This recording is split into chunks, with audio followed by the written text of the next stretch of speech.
The Point at Switchpoint opened its doors in February. The old Motel 6 studios in St. George at the north end of 1000 East were converted into one-bedroom apartments to house those homeless singles who qualify in need of a place to live.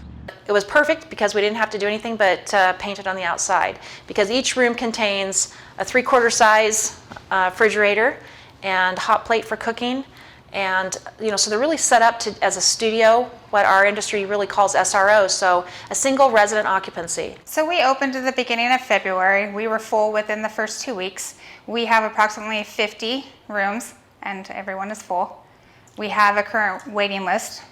In order to be eligible, the single residents must make less than $25,900 a year. Some are in recovery, some are elderly or senior citizens with disabilities. The tragedy of what's occurring in housing in America right now is that people on a fixed income are getting misplaced and displaced constantly.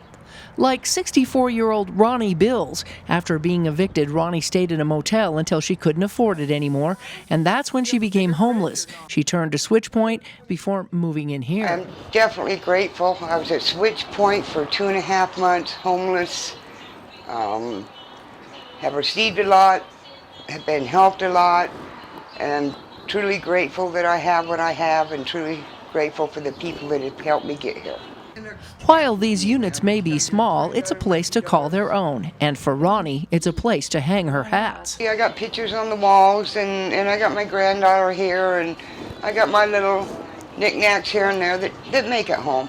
Recognizing the need, Switchpoint managed to buy the motel and make the conversions and used some money from the Governor's Office on Planning and Budgeting. And so we were given $2 million. It was a flow through from the state to City of St. George to us. So it was just a flow-through grant. And then we were able to raise some other dollars to make this thing happen for a $4.5 million purchase.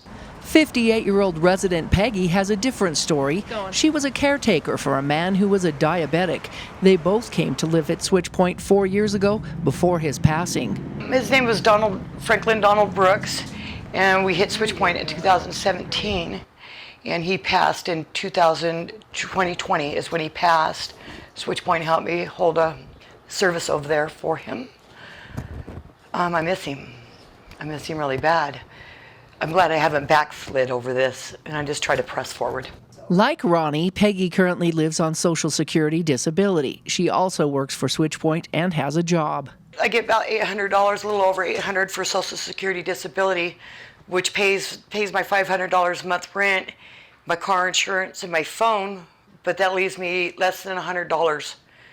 So working through the Easter Seal program, I'm able to have a little bit of extra money to buy food and things that I need for showers and stuff.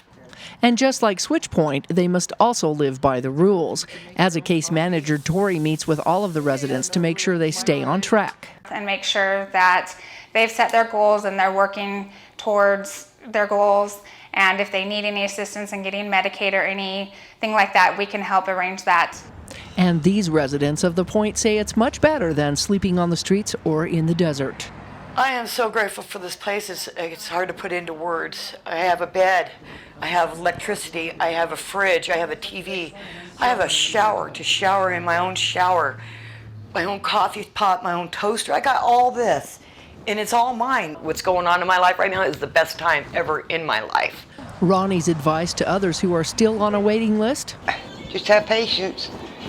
Let Switchpoint do what they do best and help people. And give them a chance, and when there's an opening, you can get in here. This is what you want. If you want off the street, if you want away from them drugs, if you really want this, you can have it.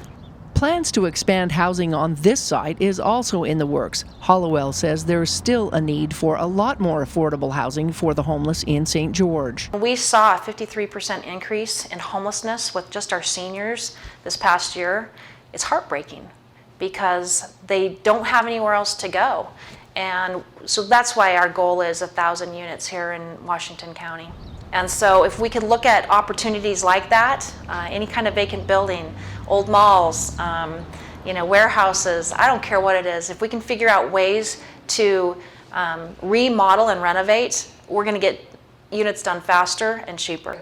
And as for Peggy, she has no plans to ever leave her new humble abode. This is my home forever. I will continue to work for Switchpoint for the rest of my life. This is where I'm going to be. I don't have no plans on ever moving. I plan to just continue to give back and give back and give back.